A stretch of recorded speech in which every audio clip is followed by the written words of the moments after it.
Mi primera aproximación a la revista fue de tipo metodológico. Yo me encontraba preparando un trabajo de campo en la Universidad de Hamburgo, creo que corría el año 92-93, para venirme a Michoacán, a la meseta purépecha. Íbamos a hacer un estudio, efectivamente hemos realizado con 5 estudiantes de la maestría, el máster o magíster en Antropología de América que existía en aquel entonces en Hamburgo. Íbamos a hacer un estudio en la meseta purépecha sobre el impacto de los medios de comunicación masiva, sobre todo de la televisión, que en aquella época ya había llegado recientemente a las comunidades. Y para preparar ese trabajo de campo estaba buscando material sobre quienes habían realizado o estaban realizando investigaciones empíricas, si fuera posible cualitativas o etnográficas, sobre los medios de comunicación. Y ahí me encontré con un trabajo precisamente de Jorge González y otro coautor suyo, que ahora mismo no recuerdo, un artículo que salió en el primer número, en el 85, después salieron otros, pero este primer artículo era algo así como estaba titulado "Para un protocolo de una observación etnográfica de las telenovelas y su análisis". Entonces utilizamos este material, comenzamos a buscar otros números de la revista. Estoy hablando del comienzos de los 90, no había esa posibilidad de buscar en internet, la revista salía en aquel entonces únicamente en papel, y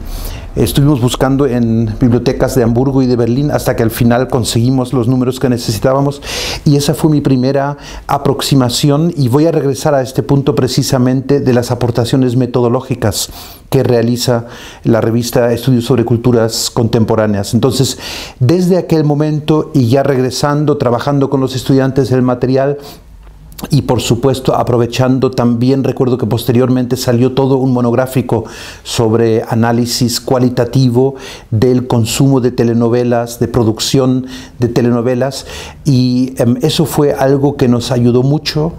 para dejar atrás un concepto simplista de los medios de comunicación. Ustedes recuerdan, fueron los tiempos de Cómo leer al Pato Donald, y donde todo lo que eran medios de comunicación masiva rápidamente era imperialismo y era algo que nos imponían. No había apenas estudios sobre recepción, sobre estética de recepción, sobre qué pasa con la agencia del, entre comillas, consumidor de los medios de comunicación. Y ahí el equipo de Jorge González y sus colaboradores fue muy importante para nosotros. Esa fue mi primera aproximación. Seguí luego como lector de la revista, y como ocurre de vez en cuando, uno luego va tomando otros papeles. En algún momento me tocó dictaminar también algún artículo de estudios sobre las culturas contemporáneas, y ya más tarde, ya cuando ya trabajaba aquí en México, me lancé también, me atreví a lanzarme como autor de artículos. 2 artículos han sido publicados desde entonces, unos resultados etnográficos que habíamos realizado un equipo en la Universidad de Granada sobre la relación entre diversidad cultural y educación religiosa en las escuelas públicas en el sur de España. Ustedes saben, en España hay todavía un franquismo residual en cuanto a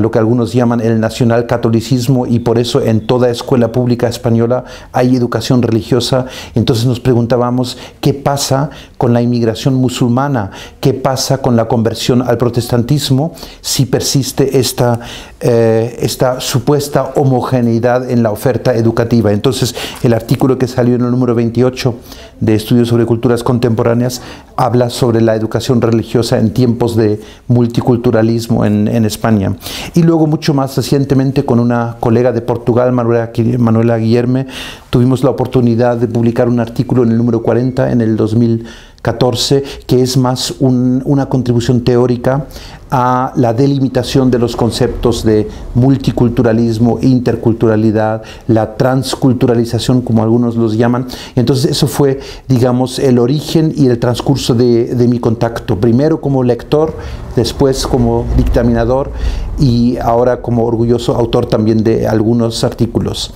Esto, digamos, en términos de la primera pregunta que nos hacía la doctora Covarrubias sobre el primer acercamiento. El segundo punto que quisiera comentar,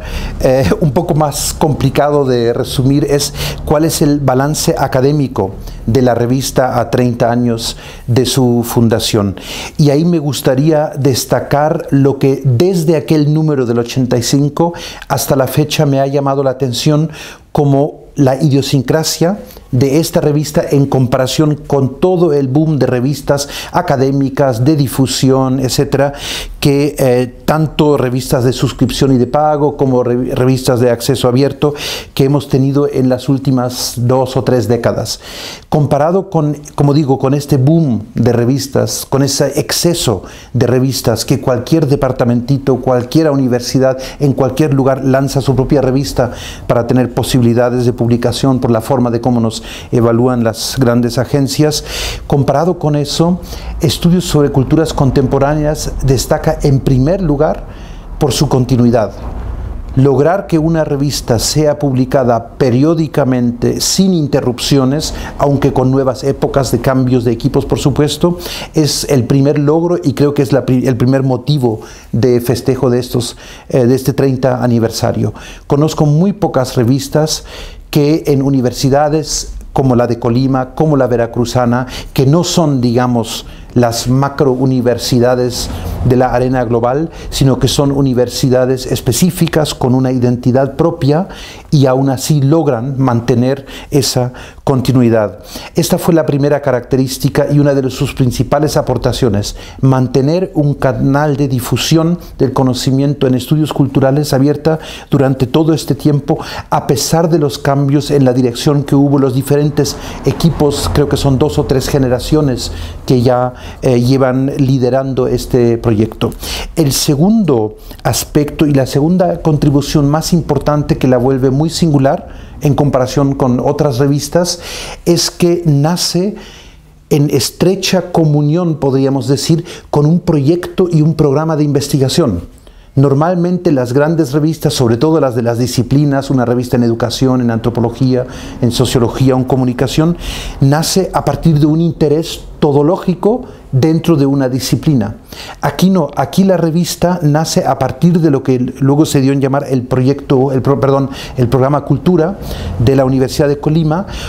con lo cual hay una relación muy estrecha entre investigación propia de los editores de la revista y la difusión a partir de artículos. Esto es algo que me llamó la atención desde el inicio. En el mismo artículo de Jorge González se reflejaban sus resultados de investigación del recién iniciado proyecto sobre telenovelas y así seguía siendo, y eso le da una cierta continuidad temática y una capacidad de profundizar de un número a otro, de una época a otra, que otras revistas no tienen, porque cada número es vacío, cada número es nuevo, y digamos que se reinventa la rueda dentro de una determinada disciplina. Mientras que aquí, en Estudios sobre las Culturas Contemporáneas, tenemos un efecto cumulativo y un efecto de profundización, precisamente porque nace junto a este programa de investigación. Por supuesto, también una característica muy importante, su carácter multilingüe, que no solo, aunque al principio solo se publica en español, después se amplía al portugués y al inglés, y creo que esto de tener revistas multilingües también es algo que cada vez va a ser más normalizado, digamos, en este ámbito. Y por supuesto, una de las contribuciones más importantes es esta apertura de disciplinas. Es una revista que nace de manera interdisciplinaria. Los estudios culturales, por supuesto, tienen mucho que ver con esto. La contribución de la sociología de la cultura, la contribución de los estudios de comunicación o de la ciencia de la comunicación, pero luego cada vez más autores y autoras que publican desde la antropología, desde las ciencias políticas, desde otras ciencias sociales, etcétera, etcétera. Cada vez más, ahora en los últimos números he podido constatar que también los estudios sobre tecnologías de la información y comunicación, sobre TICs, sobre ciberetnografía, sobre procesos de virtualización en el ámbito de la comunicación, cada vez tienen más cabida en este programa. Esto también es algo muy importante. Quisiera terminar este apartado sobre el balance académico destacando dos últimas características de la revista que como tales no conozco en otras revistas, ni mexicanas, ni latinoamericanas, ni digamos del ámbito anglosajón o europeo, que por supuesto sigue dominando mucho en los estudios culturales desde sus inicios en el Reino Unido. La primera característica es que la revista procura en cada número aportar tres tipos de artículos diferentes. Hay siempre artículos que podríamos decir son clásicos de una revista de investigación que pide artículos como resultados de investigaciones empíricas, resultados parciales o completos de investigaciones. Eso también lo tienen muchas otras revistas y aparece en estudios sobre las culturas contemporáneas. Pero siempre lo acompaña un segundo tipo de contribución, que son artículos sobre debates teóricos. Y son en sí mismo debates teóricos, como se ha visto en distintos ámbitos, desde aportaciones de determinados autores ya clásicos como hasta la actualidad. Siempre tenemos este tipo de artículos que son una especie de estado del arte, pero puesta a debate, problematizada para el lector. Eso es muy importante y por supuesto para nuestros lectores que son estudiantes de posgrado es muy útil tener este tipo de síntesis de determinados debates. Esto en otras revistas no es tan fácil publicarlo porque siempre hacen énfasis en dónde está la contribución novedosa en lo empírico, ¿no? Y el tercer tipo de artículo que más me ha llamado la atención y más útil me ha sido en mi propia docencia en la universidad son los artículos metodológicos, que como tales no los conocía en otras revistas y me parecen muy útiles. Desde que el que mencioné de cómo hacer un protocolo de observación etnográfica para estudiar telenovelas, hasta los últimos trabajos sobre cómo hacer una reseña para una revista, cómo hacer un dictamen para una revista, cómo redactar un artículo, cómo hacer etnografía virtual, cómo hacer etnografía en las redes sociales. Todo eso también se encuentra en la revista e incluso ya hay apartados específicos para estos tres tipos: trabajos empíricos, contribuciones teóricas y discusiones metodológicas. Esto en una sola revista como tal no lo había conocido y creo que es una de las contribuciones más importantes. La segunda, y con esto termino este apartado, la revista cada vez más tiene apartados, tiene contribuciones que podríamos llamar de autorreflexividad, donde la revista se estudia a sí misma, donde los autores estudian la trayectoria de la revista, la reflexividad metodológica, digamos, como Carla Covarrubias lo llama, acerca del propio quehacer. Entonces la revista, que nace como una revista sobre culturas contemporáneas, que tiene artículos sobre culturas urbanas, sobre industrias culturales, sobre la oferta cultural y sus consumidores, sobre los llamados frentes culturales, como se llamaba en algunos números, se va ampliando y incluye ahora artículos como lo que podríamos llamar una especie de sociología de la propia cultura académica, de la revista, del centro que la edita, de la universidad. Y yo creo que eso es muy importante, generar continuamente esta reflexividad doble, como yo le llamo, o la autorreflexividad, como lo llama Carla, para también en la propia investigación siempre tener un punto de vista, digamos, de segundo orden, como lo llamaba algún autor en un artículo, sobre lo que yo mismo estoy investigando. Esto creo que genera mucha transparencia y calidad en cuanto al control de lo que estamos haciendo como investigadores de la cultura y de la sociedad y de la comunicación en estos ámbitos. Estos son así como las aportaciones que para mí son las principales. No voy a entrar en detalles sobre lo novedoso que ha habido, varios artículos que abrieron campo en México sobre temáticas nuevas que en los estudios culturales incipientes en México, más desarrollados en el Reino Unido o en Estados Unidos, los autores lanzaron desde la revista por primera vez. Eso creo que daría como para toda una investigación evaluativa posteriormente. La tercera pregunta que nos hace el equipo de la revista: ¿cuál es la relevancia actual de los estudios de comunicación y cultura en América Latina, Europa y Estados Unidos? Muy difícil de responder en una frase, por supuesto. Creo que los estudios culturales o los estudios de la cultura y la comunicación, como lo llama el respectivo centro aquí en la Universidad Veracruzana, han sido de gran innovación teórica y metodológica, nos han obligado a trascender fronteras de disciplinas dentro de las humanidades y ciencias sociales y han descubierto nuevos objetos, nuevas problemáticas que no se habían estudiado desde la estructura de los corsets disciplinarios en los que funcionamos todavía en el campo de humanidades por facultades, por disciplinas. En ese sentido, aprender entre metodologías, aprender entre paradigmas ha sido una de las principales lecciones de los estudios culturales desde que Williams, Hall y otros comenzaron en la escuela de Birmingham desde los lejanos años 70, 80, su paso por Colima, Guadalajara y otros centros ahora aquí en el contexto mexicano y latinoamericano. Los estudios de la cultura y la comunicación van a seguir aportando precisamente en la época actual, en la que desde reformas neoliberales, desde el intento de convertir la universidad en una empresa, en algo que funcione con criterios de productividad, etc., necesitamos cada vez más la mirada amplia y a la vez profunda de las propias humanidades. Y eso ya no lo puedo hacer como filósofo, como antropóloga o como comunicólogo. Eso tengo que hacerlo en estos nuevos campos interdisciplinarios, estudios culturales, paradigma postcolonial, estudios de género, estudios de ciencia, tecnología y sociedad. Son todos estos campos nuevos que nos amplían la mirada y que además nos mantienen la mirada crítica, que proviene de la propia tradición de la sociología de la teoría crítica de la Escuela de Frankfurt, del marxismo analítico y de muchas otras tradiciones postmodernas, postcoloniales o decoloniales, como ahora se les denomina en el contexto latinoamericano. Y en la situación actual de la universidad pública, en la situación actual en la que vive el sistema de educación superior y en términos generales de la educación pública, no solo en este país, los estudios de cultura y comunicación necesariamente seguirán rascándole a aquello que desde ideologías imperantes se intenta imponer como pensamiento único, entre comillas. Entonces, en ese sentido, estoy muy convencido que el campo de los estudios de cultura y comunicación,